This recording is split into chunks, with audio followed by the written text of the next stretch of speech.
a rarity for me. I'm making a streaming recommendation here. This is a film that's on Netflix right now. You can watch it whenever you want. It's called The Imaginary. And I have to emphasize The Imaginary, not Imaginary. That's a completely different film that came out earlier this year. A really bad horror movie about a demonic teddy bear that borrows a lot from Beetlejuice and doesn't acknowledge it. This is an anime film from Japan, directed by Yoshiyuki Momose, who is, for animation fans, he is a veteran of Studio Ghibli. He's worked on the likes of Spirited Away, Princess Mononoke, Porco Rosso, like all those films.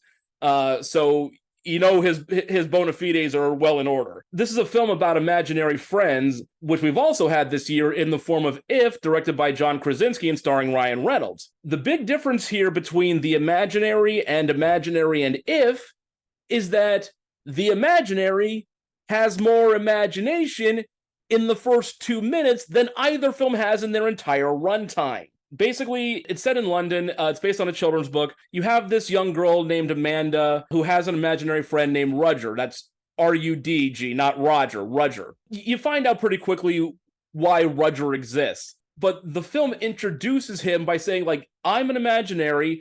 I live in this world that is completely created by Amanda's mind, and you see it come to life on the screen, where the possibilities are endless and the sky is the limit as far as what you can come up with for their little adventures in the attic. The danger comes in the form of our villain named Mr. Bunting, who is voiced by Jeremy Swift in the English dub. You have a strong English voice cast, including Haley Atwell and Cal Penn, Roger Craig Smith. Really good English cast. Mr. Bunting is an unnaturally old man who eats imaginaries to stay alive. Like devours them like Pennywise. Amanda and Rudger basically live by 3 rules. No matter what they do, 3 rules. No disappearing, keep each other safe, no crying. I guarantee you, rule 3 will be violated often while you're sitting there. You are going to get the feels a lot in this film. There's a tragic accident, and it looks like Rudger is about to disappear. Because when an imaginary is forgotten, they fade from existence entirely. He's then saved by a cat named Jinzan, that's Cal Penn, who leads him to a library where all these imaginaries who no longer have their kids live, and in essence work as day players for other kids' imaginations, which is a great concept. It's like, oh, this kid wants to have a space adventure, but he only has a stuffed tiger. He needs a whole crew. Let's all go into his brain and help him. Like, that is so creative. And it reinforces this really great idea that it takes place in a library. Amanda and her mother own a bookstore. Reading can set your mind ablaze, can get the creative juices flowing like nothing other. Hell, there's a pivotal character in this film. I won't explain what he does or why. But in the English version, he's voiced by LeVar Burton. Take a look. It's in the friggin' book. That is a great message to send to children. And when you aid it with this gorgeously vibrant animation, again, from someone who cut his teeth in Studio Ghibli, this shocker of a film that got buried on Netflix, whereas, you know, Discount Grimace and Deadpool are cavorting with Phoebe Waller-Honeybee Bridge. It's the best film I've seen this year. This has been an off year for movies. Let's just call it what it is. We're getting into award season, and there's only a handful of films that might be nominated next year at the Oscars for more than one category.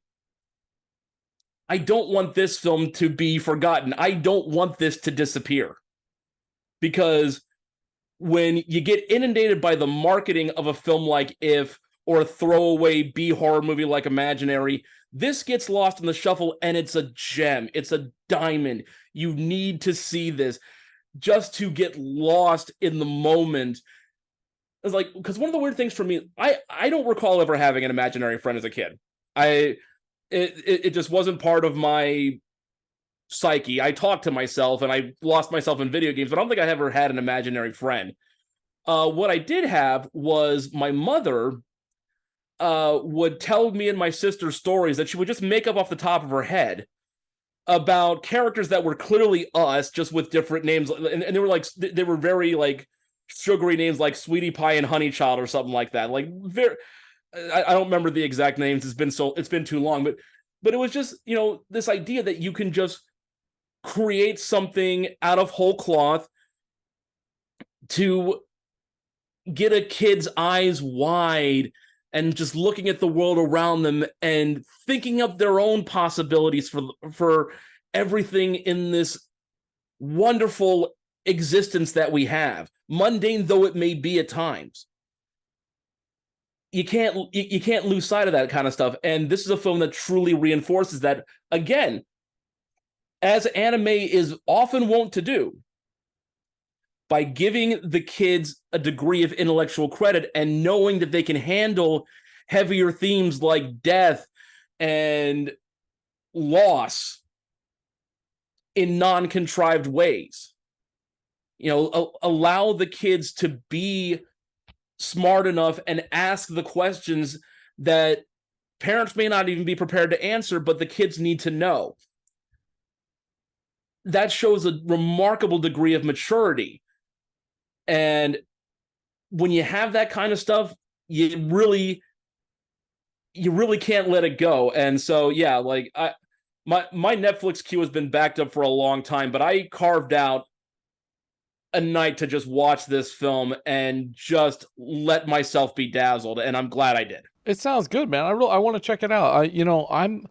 I'm not the biggest anime person. I like animation, but for some reason anime has often eluded me. I've seen some of the classic animes out there. I don't know if I've ever understood them so much. I think that's kind of the point. Like, it's not supposed to be wholly understood.